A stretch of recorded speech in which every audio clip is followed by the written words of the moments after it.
Hey students, I want to talk to you a little bit about the negativity that you see in the news. Oftentimes I'm sure you have said or heard people say, well, I don't watch the news or I don't want to be informed because it's sad or it's depressing. And I can tell you that yes, personally, it can be very depressing and sad.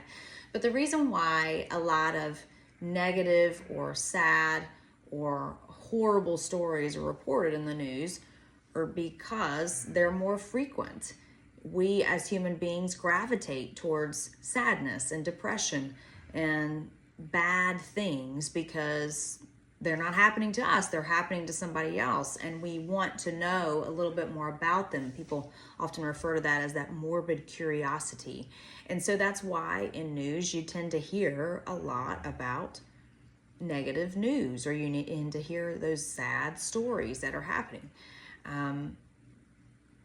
Typically everyone feels the same about sad or negative news. People aren't coming up with these completely different positions. They all feel the same about a death, or an assault or a crime of some capacity. People usually have the same thought process. Well, that's bad. Well, that's sad.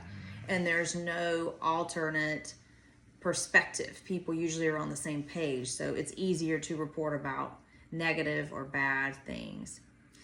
It's also thought, I know I was told this in the business, if it bleeds, it leads. It's more interesting, it's sexier, we want to know about it. And even though that seems sad or downtrodden for humanity, it's actually the way that things go, because we do want to know about those stories, or we want to learn more about the crazy situation.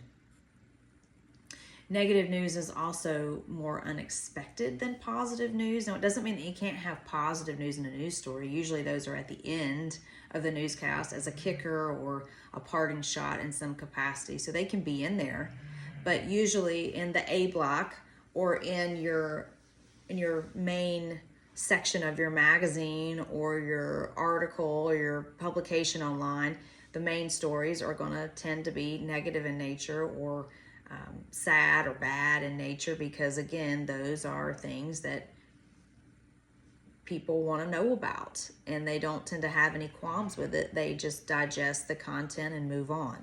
So sorry to talk completely about things that are bad or sad, but I think it's important for you to understand that and to know why it is the way that it is.